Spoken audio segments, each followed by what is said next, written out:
Dear students, आज की इस वीडियो में हम क्लास 10th का chapter human I and colourful world discuss करने जा रहे हैं। हम आप सब इस वीडियो को पूरा ध्यान से देखिए। इससे पहले भी हमारी 3 वीडियोस आ चुकी हैं रिवीजन सीरीज 10th की, जो कि बोर्ड एग्जाम्स में बहुत यूज़फुल है आप सबके लिए।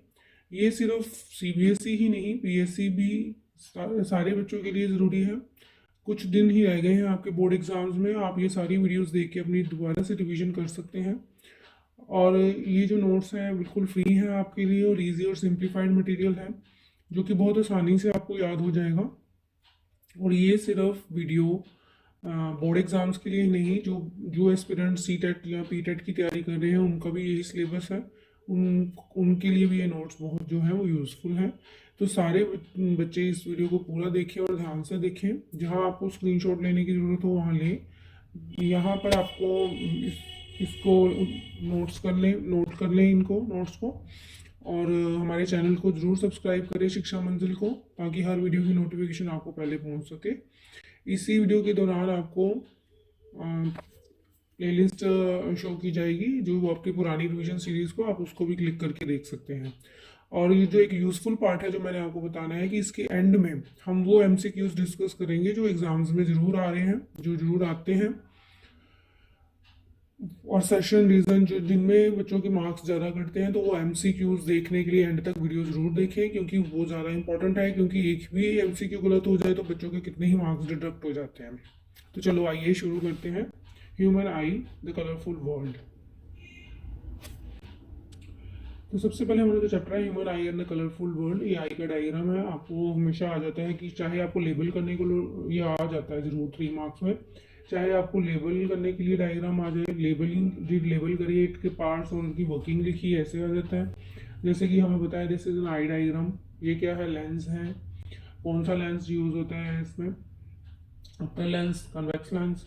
ये क्या है? हमारा कॉर्निया है, आयरिस है, प्यूपिल है, रेटिना इधर है, और ये नर्व्स है जो ब्रेन तक लेके जाती है। सो क्वेश्चन जो आपको आता है यहाँ, तो आपको लेबलिंग करने के लिए आ जाता है और लिखते हैं कि label its parts and write its function. यहाँ आपको कंप्लीट आ जाएगा कि write a note on a human eye with diagram. So human eye is the most valuable and sensitive sense organ. It helps us to see the beautiful colourful world around us. बिल्कुल सही है कि अगर हमारी आंखें ना होती तो हम ये कलरफुल वर्ल्ड को देख ना पाते।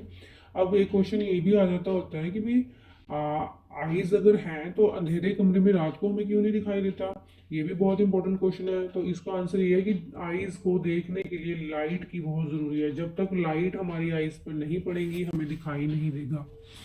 So, human eye is just like a camera whose lens system forms an image on a light sensitive screen called retina. So, human eye जो एक कैमरा की तरह है जो सारी इमेज कहाँ पे बना देती है? रेटिना में।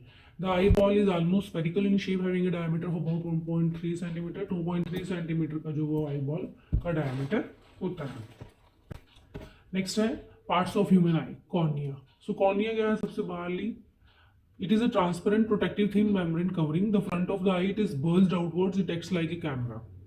सो ये जो है कॉर्निया से सारी लाइट पास होकर जो है वो अंदर को जाएंगी। ये एक प्रोटेक्टिव थिन मेम्ब्रेन है जो कि आई के फ्रंट पे है। आइरिस क्या है? It is a dark muscular diaphragm that controls the amount of light entering the I bye adjusting the size of प्यूपिल। I colour, हाँ सबसे पहले तो आइरिस जो होता है वो आपको आई कलर दिखाता है और ये प्यूपिल के साइज को छोटा बड़ा करता है। ठीक है। और प्यूपिल क्या है? It is a small hole at the centre of the iris through which the light enters in the eye and falls on the eye lens. Pupil क्या करता है? कितनी अमाउंट ऑफ लाइट हमारे आई में एंटर करनी है उसकी अमाउंट को जो है वो कंट्रोल करता है। So it also controls the amount of light entering into the eye। ठीक है। आई लेंस क्या है? It is a transparent biconvex lens of adjustable focal length which is composed of a fibrous jelly like material. Biconvex lens है जो कि lens से होके ही जो है रिफ्रैक्शन होगी, जो इमेज है वो बनेगी। So these are the parts. अभी आगे करेंगे cornea, iris, pupil, eye lens. जो मेन पार्ट्स हम वो डिस्कस कर रहे हैं और मेनली इनके लेबलिंग करने के लिए और इनकी फंक्शनिंग आ जाती है। रेटिना क्या है? And the next is retina. So eye forms an image of the object on the retina. Retina is a delicate membrane having a large number of light sensitive cells called rods and cones which get activated on illumination and generate electric conduction signal. तो retina पे क्या image बनती है mainly, और उसमें roads and cones होते हैं जिसके ऊपर लाइट पड़ने से वो इलेक्ट्रिक इम्पल्स जनरेट करते हैं और एक इमेज बनाते हैं और ब्रेन तक सिग्नल्स पहुंचाते हैं। सीलरी मसल्स क्या है? These muscles hold the lens in position, lens को जकड़ के रखती है, पकड़ के रखती है सीलरी मसल्स। ब्लाइंड स्पॉट क्या है? It is the point of zero vision, that is in if an image is formed on this region of retina it is not sensed and has object is not seen. So this is the blind spot. अगर यहाँ पे image बन रही है तो वो हमें दिखाई नहीं देती। Aqueous humour, A clear viscous liquid region between the eye lens and the cornea. अगर आई लेंस और कॉर्निया के बीच में जो पार्ट है वो एक्वस ह्यूमर है, and the space between the eye lens and the retina वो है विट्रस ह्यूमर। तो ये जो है मेन पार्ट्स हैं, आपने आई के मेन पार्ट्स याद करने हैं। कई बार सीधा क्वेश्चन आ जाता है आई का, कई बार लेबल करने को आ जाता है और वर्किंग आ जाती है। नेक्स्ट है कुछ important points. In low light conditions iris expands the size of pupil so that more light enters the I through the. आपने कभी देखा होगा कि अगर हम बाहर सनलाइट में खेलते खेलते एकदम कमरे में आ जाते हैं तो हमारा क्या होती है, हमें दिखाई नहीं देता, अंधेरा दिखाई देता है। क्यों? क्योंकि हमारा वो सनलाइट में प्यूपिल का साइज बहुत छोटा हुआ होता है जिसमें लाइट एंटर करनी है। तो फिर जब हम अंदर आते हैं तो अपनी आइज़ को थोड़ा सा ऐसे करते हैं, थोड़ी देर वेट करते हैं और हमारी जो प्यूपिल का साइज बढ़ता है जिससे लाइट एंटर अंदर करती है, फिर हमें दिखाई देता है। और इसी तरह से ऑपोजिट भी है, अगर हम अंधेरे कमरे से सीधे ही सनलाइट में चलते हैं फिर भी हमारी आई को इरिटेशन होती है। फिर क्या हुआ होता है, हमारा पीपल का साइज बहुत बड़ा हुआ होता है अंधेरे कमरे में। तो जैसे ही हम अंदर जाते हैं तो वो पीपल का साइज बहुत बड़ा होने के कारण ज़्यादा सनलाइट हमारे बाहर जाते हैं तो ज़्यादा सनलाइट एंटर करती है जिससे हमें फिर दिखाई नहीं देता। तो इस तरह से पीपल जो अपना साइज एडजस्ट करता है लाइट को अंदर आने जाने से। So iris contracts the size of pupil so that less light enters eye through the pupil. The amount of light entering the eye is controlled by changing the size of pupil with the help of iris. So ये दोनों जो है इकट्ठे काम करते हैं। और iris का जो एक और फंक्शन है कि वो कलर भी देता है आइज को।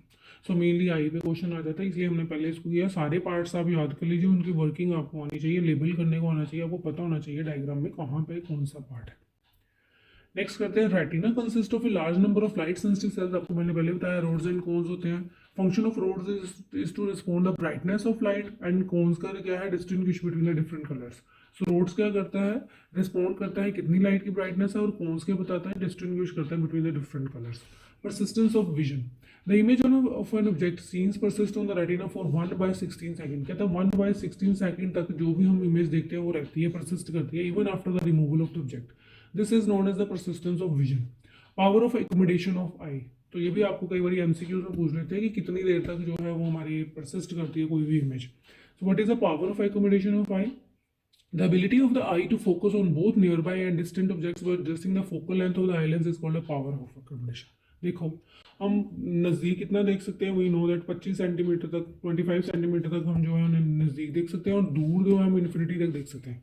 जहाँ तक आपकी नज़र जाती है वहाँ तक देख सकते हो ना। इसका मतलब उसको कौन एकोमोडेट कर रहा है आई को? जो उसकी एकोमोडेशन है उस आई की कि वो दूर से दूर की चीज़ भी देख सकती है और पास की पास भी चीज़ देख सकती है, उसको कहते हैं accommodation of I. So when we are looking at the distant objects, the ciliary muscles get relaxed.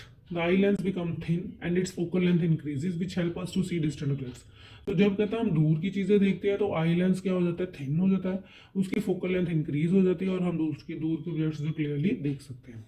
And when we are looking at nearby objects, the ciliary muscles contract, the eye lens become thick and its focal length decreases, which helps us to see nearby objects. तो जब हम नज़दीक में देखते हैं तो eye lens thick हो जाता है, उसकी फोकल लेंथ कम हो जाती है और हमें नियर बाई ऑब्जेक्ट्स जो दिख सकते हैं। तो ये आपका एकोमोडेशन में ही आता है कि कैसे वो एकोमोडेट करता है। सो ये मेनली एमसीक्यूज में क्वेश्चन आ जाते हैं। ठीक है, चलिए आगे चलते हैं। The minimum distance, the point of closest distance at which objects can be seen clearly without any strain is called the least distance। और वो मैंने आपको पहले ही बता दिया कि 25 सेंटीमीटर तक हमें क्लियरली दिखेगा। अगर हम 25 सेंटीमीटर को और कम करने की कोशिश करेंगे, जैसे 20 कर दिया या 15 कर दिया, तो हमें दिखाई नहीं देगा, हमारी आंखों में स्ट्रेस पड़ेगा। While the most distant object up to which the objects can be seen, और फार पॉइंट कौन सा है ये भी आपका एमसीक्यूज में पूछ देते हैं। नियर पॉइंट कितना है जी 25 सेंटीमीटर, फार पॉइंट कितना है जी इन्फिनिटी। दूर तक जहां तक हमारी नजर जाती है हम वहां तक देख सकते हैं। Range of vision, so the distance between the near point and the far point of the I is called range of vision. ये कितनी है, distance between the 25 centimetre and the infinity. What is the far point and the near point of the human eye with normal vision? For a human eye with normal vision, far point infinity है, और ये भी आपको MCQs में पूछ लेते हैं, इसलिए ये भी आपने करना है। चलिए आगे चलते हैं। एमसीक्यूज के क्वेश्चन भी हम साथ साथ डिस्कस कर रहे हैं जो कि बहुत इंपॉर्टेंट है। ठीक है, और इसी के साथ आपको ऊपर जो है स्क्रीन पे दिखाई दे रही होगी प्लेलिस्ट, उसको क्लिक करके आप पूरी रिवीजन सीरीज क्लास 10th की देख सकते हैं, जो कि आपकी बोर्ड एग्जाम्स के लिए बहुत बेनिफिशियरी है। नेक्स्ट है डिफेक्ट्स। नेक्स्ट कर रहे हैं defects of vision eye. There are common defects. हाँ जी, इसमें भी सीधा 3 मार्क्स का क्वेश्चन आ जाता है कि कौन से डिफेक्ट्स है। कई बार एक एक डिफेक्ट को एक्सप्लेन करने के लिए बोल देता है, उसका डायग्राम बनाओ और कैसे करेक्ट। 3 मार्क्स में ऐसा क्वेश्चन आता है, what is myopia, how can it be corrected and what is its causes, कि क्यों हुआ मायोपिया। सो मायोपिया क्या है, शॉर्ट साइटेडनेस। याद रखना उल्टा है, शॉर्ट साइटेडनेस का मतलब उसको दिखाई देंगी नजदीकी पर दूर की उसको नहीं दिखाई देंगी। ठीक है, ये नहीं सोचना कि ये लिखा इसका उल्टा होगा। शॉर्ट साइटेडनेस मतलब उसको शॉर्ट की दिखाई दे रही है, शॉर्ट बिल्कुल सही है, मतलब नियर की उसको दिखाई दे रही है बट फार की उसको दिखाई नहीं दे रही। सो पर्सन सफरिंग फ्रॉम myopia और short sightedness can be seen nearby objects clearly but cannot see distant objects clearly. In this defect the image of a distant object is formed in front of retina. सो इस क्या होता है कि इससे जो image बन रही है वो इन फ्रंट ऑफ रेटिना बन रही है। देखो बननी तो रेटिना में चाहिए ना इमेज, तो ये है मायोपिक आई। यहाँ पे इमेज देखो यहाँ पे ही बनी जा रही है, जहाँ मैं आपको सर्कल दिखा रही हूँ करके, पर बननी यहाँ पे चाहिए था। फिर हमने क्या लगाया, इसके ऊपर कनकेव लेंस लगाया। मायोपिया को ठीक करने के लिए कनकेव लेंस लाया, अब रेटिना पे इमेज बन रही है। ठीक है, अब देखो आपने जैसे हमने कनकेव लेंस लाया, मायो रेटिना पे इमेज बन रही है, तो ठीक हो गया। So myopia can be corrected by using a concave lens of suitable focal length. Cause of this defect क्या है, increase in the length of eye ball, decrease in the focal length of lens. एक तो eye lens की focal decrease होगी और length eye ball का जो length है वो इंक्रीज होगी। These are the causes. तो 3 मार्क्स में आपको पूछ लेंगे डेफिनेशन, कॉजेज एंड करेक्शन। ये आपने याद करना है, तभी आपको 3 मार्क्स। और जनरली ये क्वेश्चन आ जाता है, इंपॉर्टेंट है। ठीक है, चलिए आगे चलते हैं। नेक्स्ट आ गया हाइपरमेट्रोपिया। जैसे कि लॉन्ग साइटेडनेस का मतलब लॉन्ग की देख सकते हैं, मतलब दूर की चीजें देख सकते हैं पर नियर की चीजें नहीं देख सकते। So person suffering from hypermetropia or long sightedness can see distant objects clearly but cannot see near by objects clearly. In this defect the near point lies farther away than 25 centimetre image formed beyond the retina. अब इसमें क्या हो रहा है, देखो retina पे image बननी चाहिए थी, पर हाइपरमेट्रोपिक आई में क्या हो रहा है कि बाहर बन रही है, रेटिना के भी बाहर जाके इमेज बन रही है, इसलिए दिखाई नहीं दे रही। फिर हमने कन्वेक्स लेंस लगाया और अब रेटिना पे इमेज बन रही है, ये हमने करेक्शन कर दी। So hypermetropia can be corrected by using a convex lens. Cause क्या है, decrease in the length of eye by increase in the focal length of eye lens. जो उनके थे उससे ऑपोजिट, वहां पे इंक्रीज था लेंथ आई बाय, यहाँ पे डिक्रीज है लेंथ का आई बाल। वहां पे डिक्रीज था फोकल लेंथ, यहाँ पे increase in focal length of eye lens. So hypermetropia पे भी इंपॉर्टेंट क्वेश्चन आपको आ सकता है, what is hypermetropia, how it can be cause and how it can be corrected. और ये आपको डायग्राम भी बनाने हैं। डायग्राम बहुत ईजी है, पहले एक सिंपल आई बना लो, फिर हाइपरमेट्रोपिक आई बना लो, जी बाहर बन रही है इमेज, फिर लेंस लगा के इधर बना लो, बहुत ईजी है। And always use pencil to draw the diagrams in science. ठीक है, थर्ड है प्रेसबायोपिया। प्रेसबायोपिया मतलब old sightedness. The power of accommodation of eye gradually decreases with ageing. ये एजिंग का इफेक्ट है, जैसे जैसे एजिंग बढ़ती जाएगी हमारी पावर ऑफ एकोमोडेशन जो है वो डिक्रीज होती जाती है। Presbyopia is the defect of human eye due to which an old person can not read and write comfortably. ठीक है ना, वो रीड एंड राइट कंफर्टेबली नहीं कर पाते। This defect can be corrected by using spectacles with convex lens of suitable focal length. फिर उनको कैसे ठीक किया जाता है, उनको स्पेक्टिकल्स लगाई जाती है, फिर वो चश्मे लगाते हैं, है ना, कन्वेक्स लेंस के फोकल लेंथ, उनकी जितनी फोकल लेंथ की उनको जरूरत है उसके अकॉर्डिंग वो कन्वेक्स लेंस लगाते हैं। Cause of this defect, presbyopia is caused due to the weakening of ciliary muscles and decrease in flexibility of eye lens. So presbyopia कैसे होता है, ये ciliary muscles की weakness होती है और decrease in flexibility of eye lens, I lens की जो फ्लेक्सिबिलिटी है वो भी डिक्रीज हो जाती है। इंपॉर्टेंट नॉलेज क्या है, sometimes the eye lens of a person become hazy और opaque, this is called cataract. तो ये कहता है कई बार ना ओपेक हो जाता है लेंस ह्यूमन का, उसको कहते हैं कैटरैक्ट, मोतिया जिसको कहते हैं। ठीक है, as a result vision of the eye decreases or sometimes it may also lead to the total loss of vision. This problem is overcome by surgery and removal of eye lens and its replacement by lens of suitable focal length. तो फिर इसमें क्या करते हैं, उस eye lens को remove करके suitable focal length का जो आई लेंस है वो लगा देते हैं। सो ये कुछ प्रॉब्लम्स थी जो एजिंग के साथ होती है, कैटरैक्ट एंड प्रेसबायोपिया। सो इनको भी हम जो है सर्जरी से जो है इनका सोल्यूशन निकल सकता है। चलिए आगे करते हैं। रिफ्रैक्शन ऑफ लाइट, ये आपने 8th क्लास में भी किया हुआ है, reflection and diffraction. What is refraction, जब एक मीडियम से दूसरे मीडियम पे लाइट ट्रैवल करती है तो अपना पाथ चेंज कर लेती है। जैसे देखिए ये इंसिडेंट रे है, लाइट को ऐसे जाना चाहिए था बट इसने अपना पाथ चेंज करके ऐसे चला गया, so this is refraction. What is angle A, what is angle A, angle A is the angle of prism, ये है angle of prism. Angle I is the angle of incidence, angle R is the angle of reflection, ये angle R है। And angle E is the angle of emergence, ये angle E हो गया आपका। Angle D is the angle of deviation, so this is the deviation, जाना ऐसे चाहिए था, डेविएशन हो गई। एंड हमेशा याद रखना ये आपको 90 डिग्री की लाइन खींच के उसके साथ जो एंगल है वो बनाने हैं, नेक्स्ट आ जाता है डिस्पर्जन ऑफ वाइट लाइट। हाँ जी, ये भी क्वेश्चन आ जाता होता है कि अगर वाइट लाइट डिस्पर्स करती है तो कितने कलर्स में डिवाइड होती है, 7 कलर्स में डिवाइड होती है। इसको आपने याद कर लेना है विबग्योर से। Violet, this is violet, indigo, blue, green, yellow, orange and red. So the phenomena of splitting of white light into its constituent 7 colors on passing through a glass prism is called as a dispersion of light. White light is a mixture of 7 colors: violet, indigo, blue, green, yellow, orange and red. This is known as a visible spectrum. Violet color bends the most whereas red color bends the least. तो violet color जो है सबसे ज़्यादा bend कर रहा है, red color सबसे least bend कर रहा है. Cause of dispersion. Different colors of white light having different wavelengths deviate through different angles on passing through glass prism. Colors split in different directions. This is the cause of this dispersion. सो कहता है जो different colours of white light के वो different wavelengths के हैं, वो deviate होते हैं through the different angles on passing through glass prism. इसको कहते हैं dispersion. So this is the dispersion of light. आप उनके स्क्रीनशॉट ले लीजिए या नोट्स जो है वो नोट कर लीजिए, ये भी क्वेश्चन आ जाता है। सो ये जो क्वेश्चन है ये एमसीक्यू में भी पूछ लेते हैं और इस तरह से भी आ जाता है।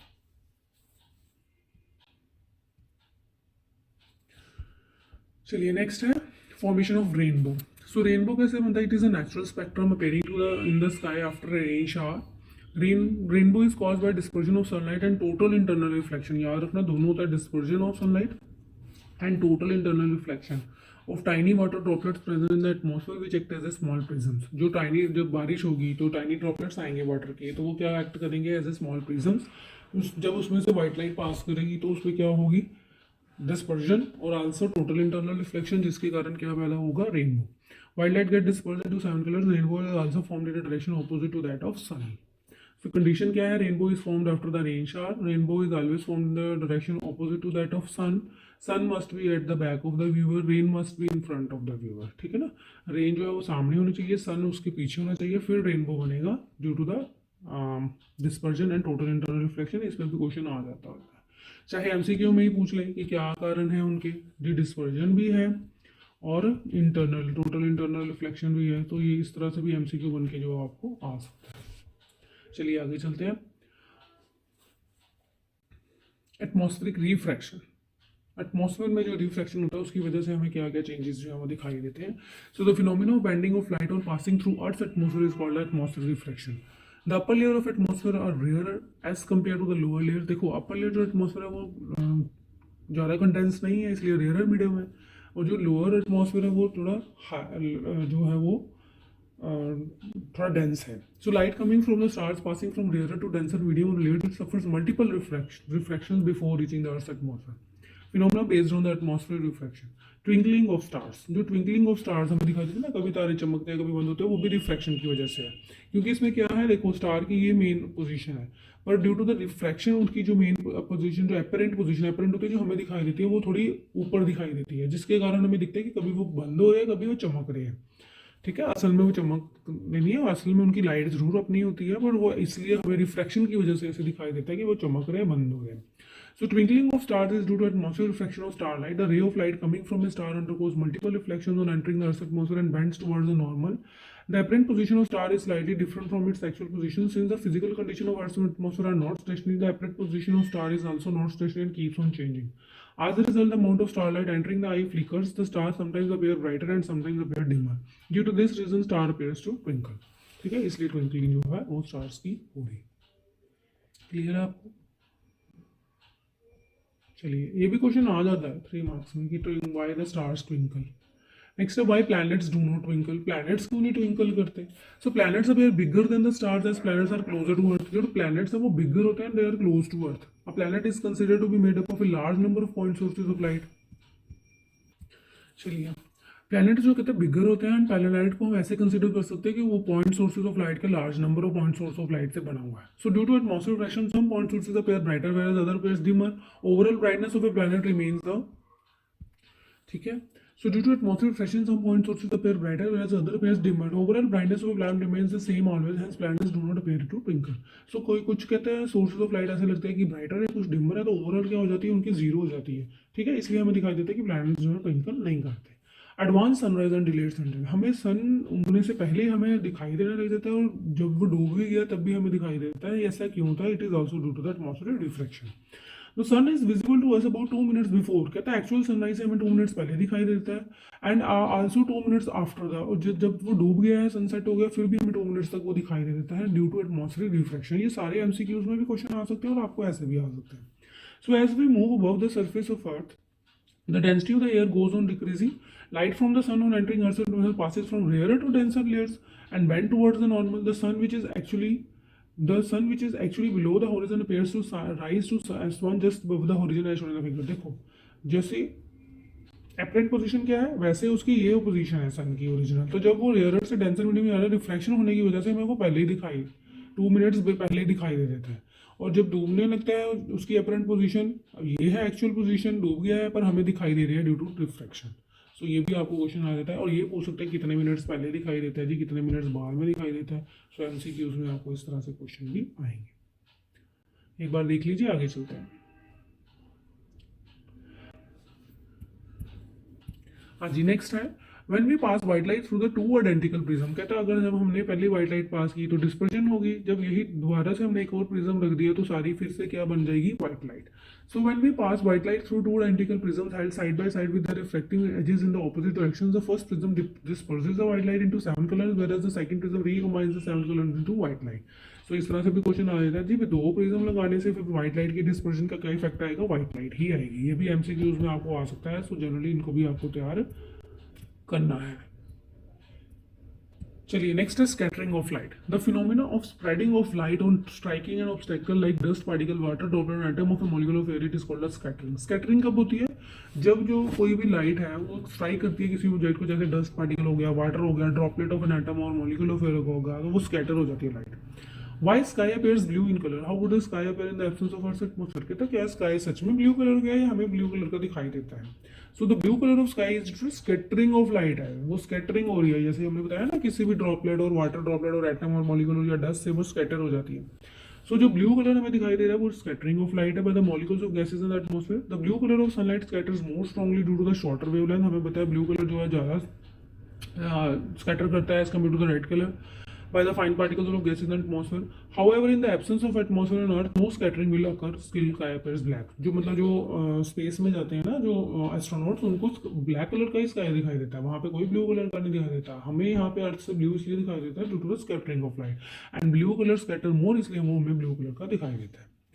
Why the danger signals are red in color? Red color has longest wavelength and it's least scattered. आपको पता ना ये scattered नहीं होता ज़्यादा, least scattered होता तो ज़्यादा concentrated form में दिखेगा, यानी कि उसकी longest wavelength है।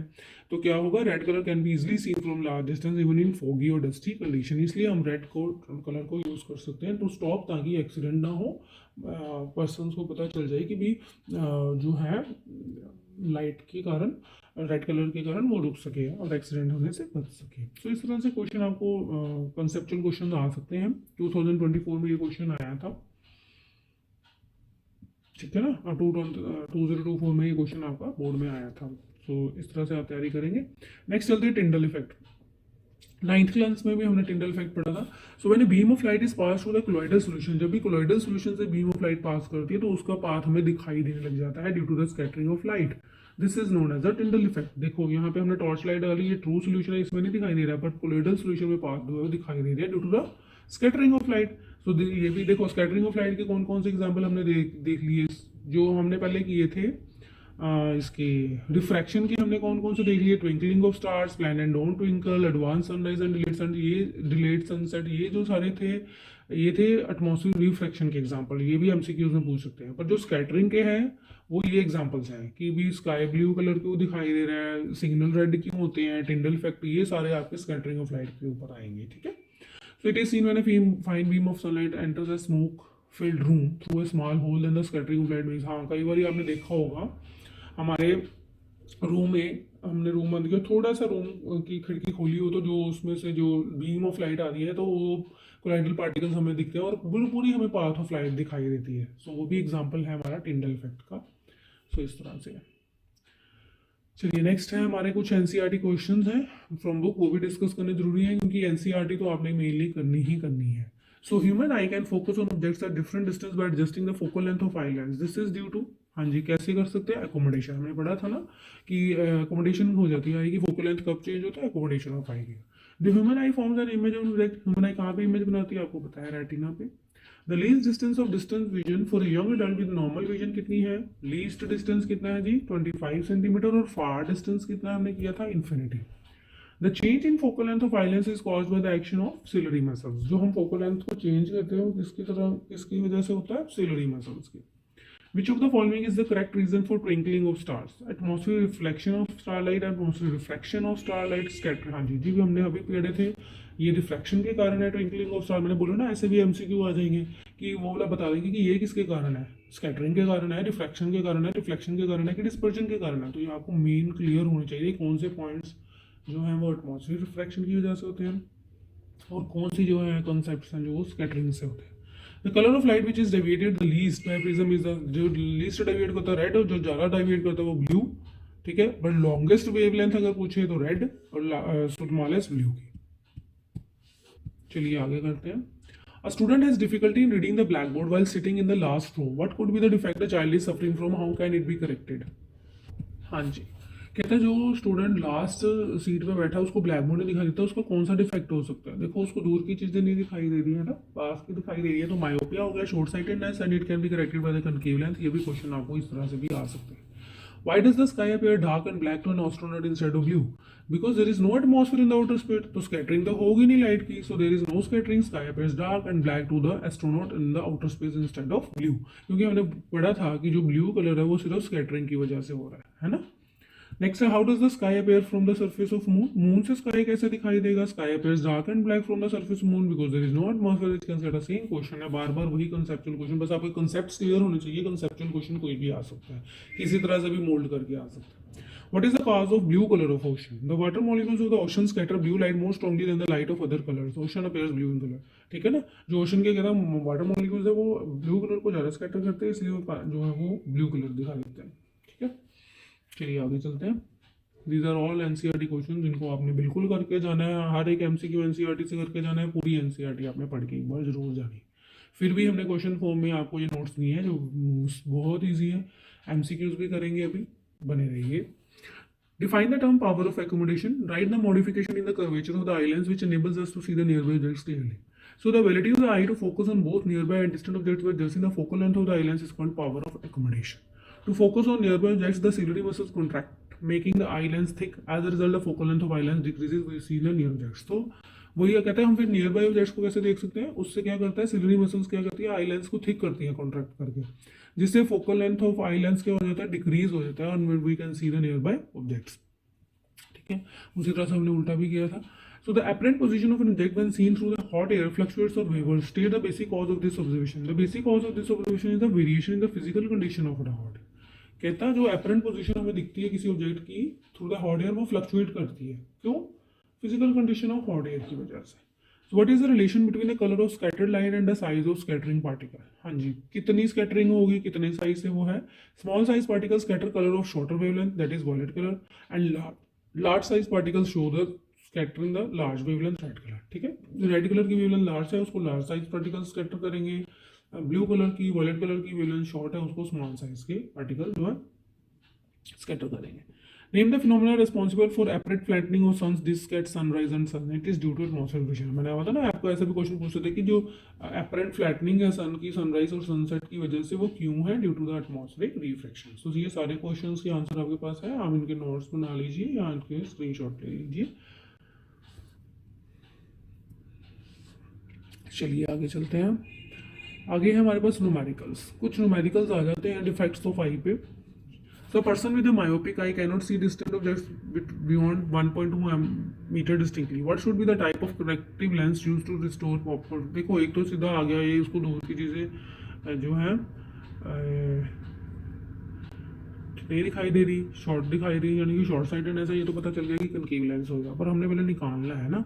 सो हमने क्या निकालनी है, देखो डिस्टेंस ऑफ फार पॉइंट, यानी कि हमें इमेज की दी है v -1.2 मीटर और u क्या है, इन्फिनिटी। तो focal length of corrective lens क्या आ गई हमारे पास, हमें पता है कनकेव लेंस की माइनस में लेते हैं। पावर क्या आ गई 1 बाय फोकल लेंथ, 1/1 - 2 -0.2, क्योंकि पावर नेगेटिव में आई है इसलिए ये कनकेव लेंस यूज करेंगे। ठीक है, तो जब भी आपको इस तरह से दिए होंगे ना बियॉन्ड 1.1 डिस्टिंक्टली, यानी कि आपको इमेज दी हुई है और बियॉन्ड, जब भी लेंस के बियॉन्ड हो तो माइनस लेते हैं, इधर हम प्लस लेते हैं। ठीक है ना। And what should be the type of corrective lens use to, you कितना आ गया फिर इन्फिनिटी है। ठीक है ना। पावास की तो उसको दिख रही है ना सारी, दूर की नहीं दिख रही, दूर की वो यहाँ तक देख रहा है, तो बस फिर यहाँ तक आ गई, तो यहाँ पे हमने लेके निकाले। अब फार, ये 2023 में ये न्यूमेरिकल आया था, far point of a myopic person is 80 centimetre in front of the eye. ठीक है, तो वी कितना आ गया -18। What is the nature and power of the lens required to correct the problem, और फोकल लेंथ कितनी आ गई, यू इन्फिनिटी होगा, फोकल लेंथ कितनी आ गई, पावर हमारे आ गई माइनस में आ रही है, so power is negative, power का फॉर्मूला होता है 1/f, तो हमने निकालेंगे। ठीक है, फोकल लेंथ निकाल रहे हैं ना यहाँ से, ये वाले फॉर्मूले से लेंस फॉर्मूला होता है 1/f = 1/v - 1/u। 1/v आपको 1/u नहीं चाहिए, यू को इन्फिनिटी है, क्योंकि वो देख सकते हैं जब हम इसको कैलकुलेट करेंगे तो एफ हमारे पास माइनस में आ रही है, हमें पता है एफ पावर जो फोकल लेंथ है माइनस किसकी होती है, कनकेव की, तो पावर भी माइनस में आ रही है, इसलिए कनकेव लेंस है। जब भी आपको इस तरह के क्वेश्चन आए कि उसको पास का दिख रहा है, दूर का नहीं दिख रहा, तो पास तो इन्फिनिटी हो गया, दूर की आपको अगर बियॉन्ड दी है तो माइनस में लेके पहले फोकल लेंथ निकालेंगे। अगर फोकल लेंथ माइनस में आ रही है तो एक तो कनकेव लेंस ही, और पावर का फॉर्मूला लगाएंगे, पहले पावर निकालेंगे, फिर हम उसकी बताएंगे कि कौन सा। हाँ जी, ये बिल्कुल आ सकते हैं क्वेश्चन, वेरी इंपॉर्टेंट है कि उसको इतनी नजर उसकी खराब है, बताइए उसको कौन सा चश्मा लगाएं और कितनी पावर का लगाएं। बड़े इजी क्वेश्चन है, आप इनको करके जाइएगा जरूर, देख लीजिए 5 सेकेंड।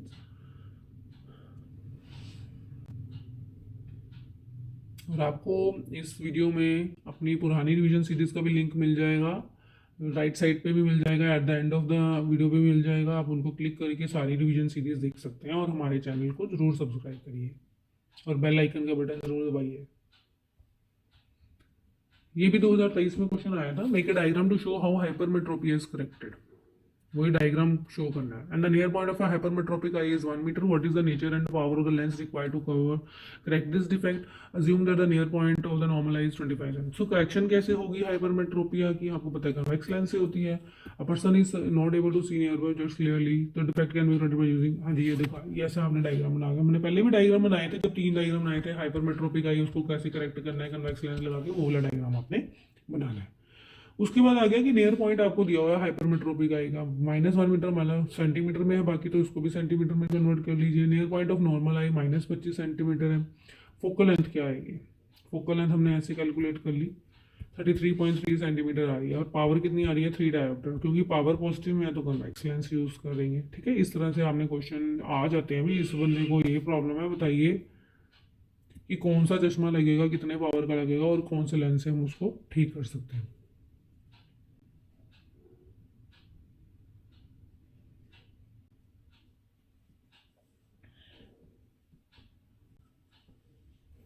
चलिए आगे, 2022 में ये क्वेश्चन आया था, 2022 में person needs lens of power -5.5 dioptre for correcting his distant vision, for correcting his near vision he needs a lens of power this, what is the focal length of the lens required for correcting distant vision near vision. Distant vision के लिए power कितनी दी है -5 है ना, तो अगर minus दिए तो फोकल लेंथ कितनी आ गई हमारे पास, पी एफ इज 1/p, यानी कि फोकल लेंथ आ गई -18.2, और नियर विजन के लिए पावर आपको दी है प्लस में, फोकल लेंथ निकाली है इतनी आ गई। तो ये आपके नियर विजन और डिस्टेंट विजन के, ये तो ईजी था, पावर दी हुई थी, आपको फोकल लेंथ निकाल लेनी थी। 2021 में ये क्वेश्चन आया था, person uses spectacles having lenses of focal length -2 metre, determine the nature and power of lens used in spectacle. देखो फोकल लेंथ दी हुई है, पावर निकाल ली हमने, पावर नेगेटिव है तो इसका मतलब हमने लेंस कौन सा यूज करना है, कनकेव। इजी क्वेश्चन है ये, सिर्फ पावर दी हुई है, फोकल लेंथ निकाली है, और कौन सा लेंस यूज करना है। अगर नेगेटिव आ रही है तो हमेशा याद रखिए कनकेव, अगर पॉजिटिव आ रही है तो कन्वेक्स। चलिए आगे चलते हैं, 2022 में ये क्वेश्चन आया था, if a person wears lens of power -6 diopter for distant vision and for correcting his near vision he needs a lens of +2 diopter, determine the focal length। देखिए पावर दी हुई है, फोकल लेंथ निकालनी है, easy, आपको पता है P = F A/F या F = A/P। ठीक है, तो इस तरह से हम निकालें, जो प्लस में लिखिए, जो माइनस में लिखिए। 2024 में ये क्वेश्चन आया था, person cannot see the objects distinctly when placed at a distance less than 50 centimeter, identify the defect of vision, give 2 reasons for this defect, calculate the power and nature of lens he should be using to see clearly the object placed at a distance of 25 centimeter from his lens, draw the diagram for the defective and corrected। The person is suffering from hypermetropia, क्योंकि उसको he can see distant objects but cannot C the nearby objects, है ना। Show cause क्या है जो हम पहले कर चुके हैं, हाइपरमेट्रोपिया के ही कॉज लिखने हैं। हाइपरमेट्रोपिया को ही ठीक करने के लिए हमें पता है कन्वेक्स लेंस है, इसका मतलब जो फोकल लेंथ है वो पॉजिटिव में आएगी। अब देखिए थोड़ा सा आइडिया आपने लेना है, नियर पॉइंट ऑफ -50 सेंटीमीटर और नियर पॉइंट ऑफ नॉर्मल आई हमारे उसका ये है -50, पर होना -25 चाहिए था। फोकल लेंथ कितनी आई इसको कैलकुलेट करेंगे 1/-150, तो जब हम कैलकुलेट करते हैं तो +50 सेंटीमीटर आ रहा है। पावर क्या आ रही है 1/f, मतलब इन मीटर में करना है तो 50 सेंटीमीटर को मीटर में किया 100, तो +2 डायोप्टर आ रही है, प्लस आ रही है, इसलिए कन्वेक्स लेंस यूज करें। और रे डायग्राम तो आपको पहले ही करा चुके हैं।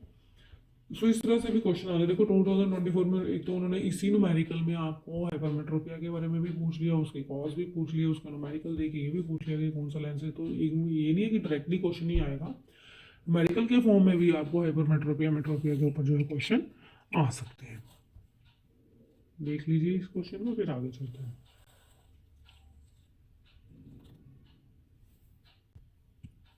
चलिए आगे है, 2020 में ये क्वेश्चन आया था। The far point of a myopic person is 150 centimeter in front of the eye. What is the nature, focal length and power of the lens required to enable him to see distant objects clearly? देखिए distance of far point कितना दिया है -150 centimetre, और u infinity है। Focal length कितनी आ गई हमारे पास -1.5, पावर कितनी है 1/f से, ऐसे कर लिया। और पावर नेगेटिव में तो कनकेव लेंस यूज होगा, ठीक है ना। ये कैसे आई है फोकल लेंथ, ये इस फॉर्मूले से आपने यहाँ पे पुट करना है 1/1 -50, और यहाँ पे हमने कैलकुलेट करना है। 2021 में क्वेश्चन आया था, far point of myopic person is 40 centimetre, what type of lens he should wear so as to see the distance objects clearly, calculate the focal length, power and nature of the lens he should use. देखिए जी myopic person है तो कौन सा use होता है, concave की focal length minus में लेते हैं तो -40 सेंटीमीटर। और हमें याद रखिए जब भी पावर निकालनी है तो फोकल लेंथ जो है मीटर में होनी चाहिए। सो -40 मतलब -0.4 मीटर, पावर कितनी आ गई 1/f से -2.5 डायोप्टर, सो द कनकेव, ठीक है। सो यहाँ तक कर लीजिए, नोट कर लो क्वेश्चन, स्क्रीनशॉट ले लो। अगर आपको कोई डाउट्स हैं, कुछ कोई समझ नहीं आया टॉपिक, या जिस टॉपिक पे आप चाहते हैं कि आपको समझाया जाए, आप कमेंट में हमें ज़रूर लिख के बताइए कि आपको कौन से चैप्टर की डिस्कशन करनी है, आपको कौन से डाउट्स हैं, वो प्लीज़ हमें कमेंट में लिख के दीजिए, और हमारी वीडियोज़ को लाइक ज़रूर कीजिए। चलिए आगे चलते हैं। अब जो है मेन पार्ट जिस पे आपके क्वेश्चन एमसी बेस हैं, जिसके बेस पे आपके मार्क्स जो है डिटेक्ट हो जाते हैं। सारी तैयारी की होती है बच्चों ने, एमसीक्यूज में मार्क्स खा जाते हैं, जिसके कारण उनके नंबर कम हो जाते हैं। चलिए शुरू करते हैं। When a beam of white light passes through a region having very fine dust particles, the color of light mainly scattered in that region is blue, ठीक है ना। तो ज़्यादा जो है वो स्कैटरिंग किसकी होती है, ब्लू कलर की, इसलिए ब्लू आएगा। The human eye forms the image, आपको पता है रेटिना पे बनाता है जी। The change in focal length of an eye lens to focus the image of that at varying distance, किससे होता है चेंज, एक्कोमोडेशन किससे होती है लेंस की, सिलिडी मसल से। The colour of light which is deviated the least, आपको याद होना चाहिए जो लीस्ट डेविएटेड है वो रेड है, जो मोस्ट डेविएटेड है वो ब्लू है।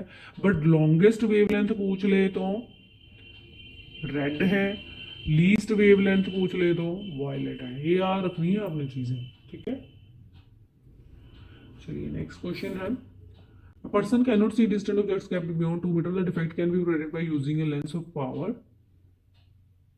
अच्छा जी, cannot see distant objects beyond 2 metre है, तो पहले आपको इसका v लेके -2 मीटर, ठीक है, u लेके इनकी फोकल लेंथ निकालनी पड़ेगी। फोकल लेंथ निकाल लोगे, फिर उसके बाद आप पावर निकालोगे 1/f से, आपकी -0.5 डायोप्टर आ रहा है, तो ये आपका जो है करना पड़ेगा। न्यूमेरिकल आपको इस तरह की करवा दिए हैं, आप प्लीज वहां से देखिए, अगर नहीं आएगा तो दोबारा से कराइए। अगर आपको नहीं आएगा तो आप कमेंट बॉक्स में हमें पूछिए। Cinematography makes use of persistence of vision. Cinematography इस बात है कि कितनी 1/16 तक रखता है ना, तो वो उसको यूज करिए। भी क्वेश्चन आ सकता है कि सिनेमेटोग्राफी कैसे यूज करता है, एकोमोडेशन से, लीज डिस्टेंस से, bifocal, no, persistence of vision से। Which of the following is correct. इसमें देखो वेवलेंथ मैंने आपको अभी बताया किसकी सबसे ज़्यादा होती है, रेड की, है ना। तो विब की ओर अगर देखते हैं हम, तो इस तरह से मतलब वेवलेंथ बढ़ रही है, तो देखो किसकी ज़्यादा हुई, फिर येलो की, ग्रीन की और ब्लू की। यहाँ पे और कोई नहीं ऑप्शन, येलो की उससे ज़्यादा, ग्रीन से, फिर ब्लू से, इस बी ऑप्शन आ रही है, देख लेना इसके अकॉर्डिंग, देख लेना ऐसे वेवलेंथ इंक्रीज हो रही है, अपना ये बना के आपने उसके अकॉर्डिंग कलर्स देखने हैं। In case of human eye, when light rays enter the eye, most of the reflection occurs at the crystalline lens. Lens से ही होती है reflection. Identify the correct statement regarding the propagation of light of different colors of white light in air. Red light moves fastest, blue light moves faster. All the colors of white light move with the same. हाँ जी same speed of light होती है जी 3 × 10⁸ metre पर second. ये थोड़ा अलग अलग colour घूम रहे हैं, ठीक है। चलिए next, identify the phenomena of light involve in the formation of rainbow. हम कर चुके हैं। रेनबो में क्या होता है, रिफ्रैक्शन, डिस्पर्शन एंड टोटल, तीनों होते हैं जी। रिफ्रैक्शन भी, डिस्पर्शन और total internal reflection. The focal length of eye lens increases when eye muscles, कब फोकल लेंथ इंक्रीज होती है आई की, are relaxed and lens becomes thicker. चारों ऑप्शन पहले पढ़नी है। अच्छा वहाँ पे एक और ट्रिक लगाना है, अगर आपको आंसर पता है तो सीधे लगा लो, पहले पर एक बार जरूर चार ऑप्शंस पढ़े। अगर आपको लगता है कि मुझे आंसर नहीं आ रहा तो फिर आप ऐसे सोचे कि ये हो सकता है नहीं, ये हो सकता है नहीं, तो जो एंड में बचेगा वो आंसर है, ठीक है। तो छोड़ के कुछ नहीं आना है, कुछ ना कुछ जरूर लिख के आना है, क्योंकि आपकी कोई नेगेटिव मार्किंग तो नहीं है ना बोर्ड एग्जाम में। पर आप अगर कुछ ना कुछ स्टार्ट करके आओगे तो कोई ना कोई मार्क्स तो मिल ही जाएंगे, क्योंकि डिवीजन ऑफ मार्क्स होती है हर एक चीज़ की। कुछ ना कुछ आपने जरूर लिख के आना है हर पेपर में, अटैम्प्ट जरूर करके आना है। इसके लिए आप हमारी एक वीडियो भी देख सकते हैं, tips and tricks to write exam like a topper, उससे आपको बहुत हेल्प होगी। नेक्स्ट टाइम उसका भी लिंक हम डाल देंगे। Question number 12, prism ABC with base BC is placed in 4 different orientations as shown. A narrow beam of white light is incident on the prism as shown. In which of the following cases after dispersion the third color from the top corresponds to the color of the sky? First, okay. Person cannot see distant objects kept beyond 2 meters. That effect can be created by using a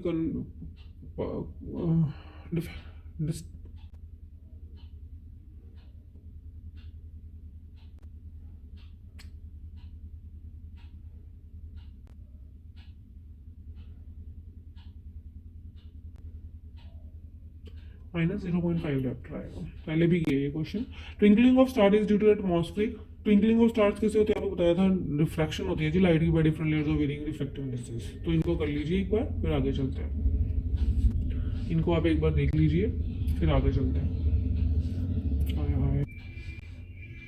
चलिए आगे है हमारे पास कुछ और assertion reason के question पे बच्चे बहुत अटकते हैं, इनको ध्यान से देखिए, ये इनका थोड़ा ध्यान से काम करना। हाँ जी नेक्स्ट क्वेश्चन है, the clear sky appears blue because blue light gets absorbed in the atmosphere, ultraviolet radiations are absorbed in the atmosphere, violet and blue lights get scattered more than the lights of all other colors by the atmosphere, light of all, हाँ जी this C part. Which of the following statement is correct regarding the propagation of light of different colors of white light in air? Red light moves faster, blue light moves faster than the green light, all the colors of white light move, जी same speed से move करते हैं सारे colour. The bluish colour of water in the deep sea is due to the, ये भी हमने पहले पढ़ा हुआ है, स्कैटरिंग का था ना फिनोमेना वहाँ पे, so scattering of light. Person suffering from cataract has opaque eye lens, cataract में ओपेक हो जाता है, मोतियाबिंद में दिखता नहीं है, व्हाइट कलर का हो जाता है। Which of the following is the correct reason for twinkling of stars, ये भी हमने किया हुआ है रिफ्रैक्शन का, एटमॉस्फेयर रिफ्रैक्शन का। और नेक्स्ट आ गया असर्शन एंड रीजन पे, जिसमें बच्चे बहुत अटकते हैं, ध्यान से समझिए। अगर दोनों क्वेश्चन असर्शन और रीजन ठीक है और जो रीजन है उसकी करेक्ट एक्सप्लेनेशन है तो ए पॉइंट आएगा। अगर दोनों असर्शन और रीजन ट्रू हैं but reason R is not the correct explanation of assertion है तो बी आएगा। अगर असर्शन ठीक है रीजन गलत है तो सी आएगा, अगर असर्शन फॉल्स है रीजन ठीक है तो डी आएगा। सो पर क्वेश्चन करके देखते हैं। Person suffering from myopia cannot see the distant objects clearly, ये ट्रू है ना। A converging lens is used for the correction of myopic eye as it can form a real as well as virtual image of the objects। converging lens use होते हैं, no ये false है, इसलिए option C आएगी। Next है, owls can see clearly during night, they have large number of rods on their retina, बिल्कुल ठीक है, ये भी ट्रू है, ये भी ट्रू है, इसलिए ये रीजन इसके एक्सप्लेनेशन भी सही दे रहा है, इसलिए ए आएगा। In a movie, ordinarily 24 frames are projected per second from one end to the other of the complete film. The image formed on the retina of eye is suspended up to 1/10th, no 1/16th होता है, तो ये तो false है, ये true है, इसलिए C आएगा। The color of sky is blue due to the scattering of light, true है। The blue color has shortest wavelength, invisible sun has its scattered, हाँ जी ये भी इसकी right explanation है कि वो shortest wavelength का इसलिए scattering more होती है, इसलिए क्या आएगा, ये एक्सप्रेशन भी सही है, इसलिए ऑप्शन ए आएगा। सो असर्शन रीजन वाले क्वेश्चन को जरा 1-2 मिनट लगाने हैं, कोई जल्दी नहीं करनी। चाहे असर्शन रीजन वाले क्वेश्चन को एक बार पहले देख लो, जो नहीं आ रहा है उसको एंड में जरूर करके आए। इस तरह से आप इसका स्क्रीनशॉट ले लो और ये नोट कर लो। सर्च रीज़न वाले क्वेश्चन में अगर आप और चाहते हैं वीडियोस बनाएं तो आप हमें कमेंट बॉक्स में ज़रूर लिख के दीजिए। सो इस तरह से हमारी पूरी वीडियो देखिए, और ये लास्ट में जो लिंक दिखाई दे रही है ये पूरी रिवीजन सीरीज के लिए है, और एक लिंक है tips and tricks to write exam like topper, वो भी आप जरूर देखिए। पूरी वीडियोस देखिए, शिक्षा मंजिल चैनल को जरूर सब्सक्राइब करिए, हम आपके लिए बहुत मेहनत कर रहे हैं। आपके लिए हर तरह के क्वेश्चन ला रहे हैं जिससे आपकी बोर्ड एग्जाम्स में अच्छे मार्क्स आ सके। आप भी हमारे लिए हेल्प कीजिए, और बेल आइकन को जरूर दबाइए और लाइक कीजिए वीडियोस, और कमेंट बॉक्स में लिखिए जो आपको चाहिए। अगर आप चाहते हैं कि इस चैप्टर का बनाएं, इस चैप्टर को समझाएं, जो आपके डाउट्स हैं न्यूमेरिकल्स में या सर्च रीजन में या एमसीक्यूज में, आप हमें जरूर कमेंट बॉक्स में लिखिए। Thank you.